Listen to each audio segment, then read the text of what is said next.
pagi. Perkenalkan, nama saya Cecilia Yustawahyuni dari kelas C9. Di sini saya mengambil yaitu sejarah pendidikan multikultural di Indonesia. Secara historis, sejak jatuhnya Presiden Soeharto dari kekuasaannya yang kemudian diikuti dengan masa yang disebut sebagai era reformasi kebudayaan.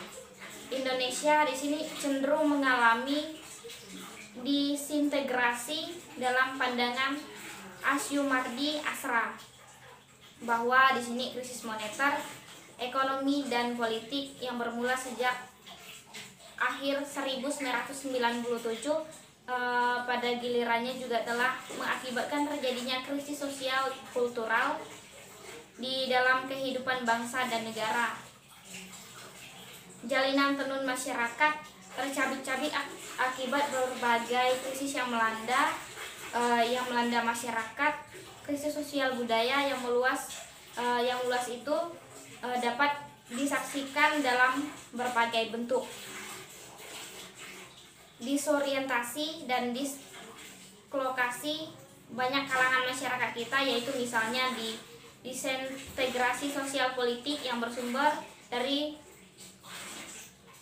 euforia kebebasan yang nyaris kebablasan, lenyap kesabaran sosial dalam menghadapi realitas kehidupan yang semakin sulit, sehingga mudah mengamuk dan melakukan berbagai tindakan kekerasan, anarki yang merosot penghargaan, yang merosotnya suatu penghargaan dan kepatuhan terhadap hukum, etika, moral dan kesatuan sosial.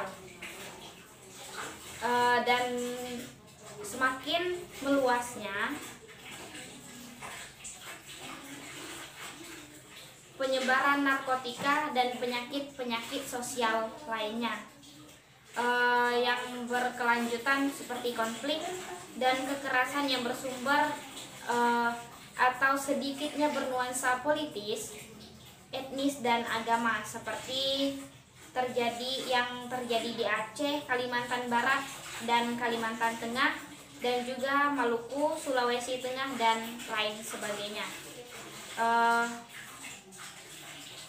Disorientasi, dislokasi atau krisis sosial budaya di kalangan masyarakat semakin merebak seiring dengan kian meningkatnya penetrasi dan ekspansi budaya Barat, khususnya Amerika, sebagai akibat proses globalisasi yang terus tidak terbendung.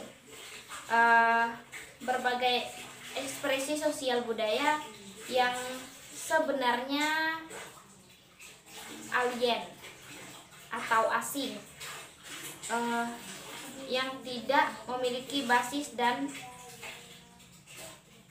residen multikultural dalam masyarakat kita, semakin menyebarnya dalam masyarakat kita, sehingga munculnya kecenderungan gaya hidup baru yang tidak selalu sesuai dengan atau tidak kondusif bagi kehidupan sosial budaya masyarakat dan bangsa.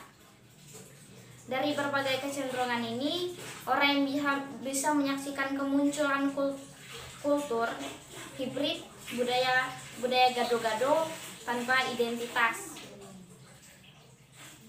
Di Indonesia juga pada satu segi kemunculan budaya hibrid tampaknya tidak terletakkan khususnya karena proses globalisasi yang semakin sulit dihindari, tetapi pada segi lain budaya hibrid apalagi yang bersumber dari didominasi oleh budaya luar karena dominasi dan hegemoni politik, ekonomi dan informasi, mereka mengakibatkan krisis nasional dan lokal yang lebih lanjut. Tidak hanya itu, pada budaya hibrid dapat mengakibatkan lenyapnya identitas kultural nasional dan lokal, padahal identitas nasional dan lokal mutlak diperlukan bagi terwujudnya integrasi sosial, kultural dan politik masyarakat dan negara-negara Indonesia. Dan pluralisme kultur di Asia Tenggara, yaitu khususnya di Indonesia, Malaysia, dan Singapura sebagaimana dikemukakan, yaitu sangat mencolok terhadap hanya beberapa wilayah lain di dunia yang memiliki pluralisme kultural seperti itu. Karena itulah dalam teori politik Barat sepanjang dasawarsa pada 1930-an dan 1940-an, wilayah ini khususnya Indonesia yaitu dipandang sebagai lokus klasik bagi konsep masyarakat majemuk atau plural yang diperkenalkan di dunia Barat oleh J.S. Furnifal.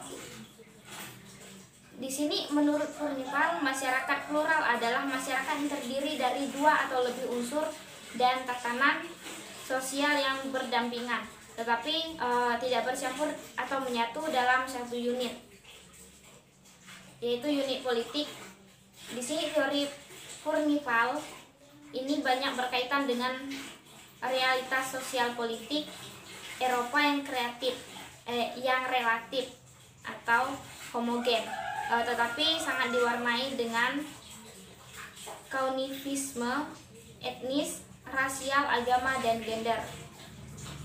Berdasarkan kerangka sosial, kultural, politik, dan pengalaman Eropa, Furnifal memandang masyarakat plural Asia Tenggara, yaitu khususnya di Indonesia, akan terjerumus ke dalam anarki jika gagal menemukan formula federasi pluralis yang mandiri atau memadai. Baik, sekian materi dari saya, kurang dan lebihnya saya mohon maaf. Terima kasih, selamat pagi.